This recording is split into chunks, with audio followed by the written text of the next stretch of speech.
தமிழக சட்டப்பேரவை தேர்தலுக்கான வாக்கு எண்ணிக்கை ஆரம்பிச்சு இப்ப தபால் ஓட்டுகள் எண்ணப்பட்டு வந்துட்டு இருக்கு. ஆரம்பத்துல தபால் ஓட்டுல டிஎம்கேவும் ஏடிஎம்கேவும் அதிக ஆதிக்கம் செலுத்தினாலும் இப்ப இருக்கக்கூடிய கள நிலவரப்படி டிவிகே கிட்டத்தட்ட 99க்கும் அதிகமான இடங்கள்ல முன்னிலை வகிச்சு அவங்க தான் இப்ப டாப்ல இருக்காங்க. சொல்ல போனா 2வது இடம் டிஎம்கே கிடைக்கல, 70 இடத்துல பிடிச்சு ஏடிஎம்கே செகண்ட் பிளேஸையும் 50 இடத்த பிடிச்சு டிஎம்கே 3வது இடத்துக்கும் தள்ளப்பட்டிருக்காங்க. இது தபால் ஓட்டுக்கு எண்ணிக்கை மட்டும்தான். இன்னும் வாக்கு இயந்திரங்கள் இருக்கக்கூடிய ஓட்டை இன்னும் என்ன ஆரம்பிக்கல.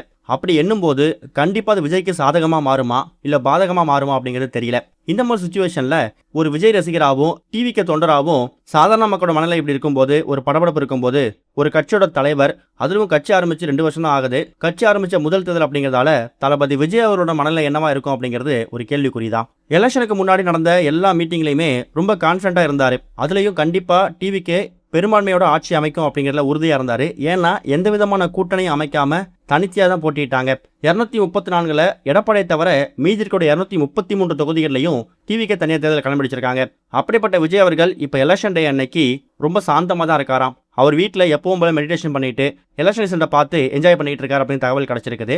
கண்டிப்பா இந்த ஒரு நிலை நீடிக்கும் போது, தபால் ஓட்டுகளை தாண்டி வாக்கு இயந்திர எண்ணிக்கை ஆரம்பிக்கும் போது அதுலயுமே விஜய் அவர்கள் அதிகப்படியான ஓட்டு எண்ணுவாங்க அப்படிங்கிறது கள நிலவரத்தை பார்க்கும்போது தெரியுது. சொல்ல போனா அடுத்த ஒரு 5 வருஷத்துக்கு விஜய் தான் தமிழ்நாட்டை ஆள போறார் அப்படிங்கிற மாதிரி இப்போ ஒரு அறிகுறி தெரிய ஆரம்பிச்சிருக்கு. ஆனா கடைசி நேரங்களில் என்ன நடக்கலாம், ஒரு சில வாக்கு வித்தியாசத்துல கூட இந்த 118 பெரும்பான்மை அப்படிங்கிறது இழக்க செய்யலாம். ஆனா இப்போதைக்கு கள நிலவரப்படி விஜய் அவர்கள் கிட்டத்தட்ட 99க்கும் அதிகமான இடங்களை முன்னிலை வகிச்சிட்டு இருக்காரு. ஸ்டார் தொகுதியில் அழைக்கப்படக்கூடிய முதலமைச்சரோட கொளத்தூர் தொகுதி, உதயநிதி அவர்களோட சேப்பாக்கம் தொகுதி, இது மாதிரி இடங்கள்ல கூட டிவிக்கு தான் முன்னிலை இருக்காங்களாம். ஆரம்பத்துல திருச்சி கிழக்குல இனிகோ அவர்கள் முன்னிலையும் விஜய் பின்னாடியும் சந்திச்சிருந்தாங்க. ஆனா இப்ப நிலவரப்படி விஜய் அவர் நின்ன பெரம்பூர் அப்புறம் திருச்சி கிழக்கு இந்த 2 தொகுதிகளிலுமே முன்னிலை வகிச்சு வந்துட்டு இருக்காரு. இந்த ஒரு தேர்தலில் நீங்க யார் ஜெயிக்கணும்னு ஆசைப்படுறீங்க அப்படிங்கிற கருத்துக்களை கமெண்ட்ல மென்ஷன் பண்ணுங்க. இதுவரைக்கும் கனெக்டிங் டிவிக்கு சப்ஸ்கிரைப் பண்ணனா மறக்காம சப்ஸ்கிரைப் பண்ணிக்கங்க.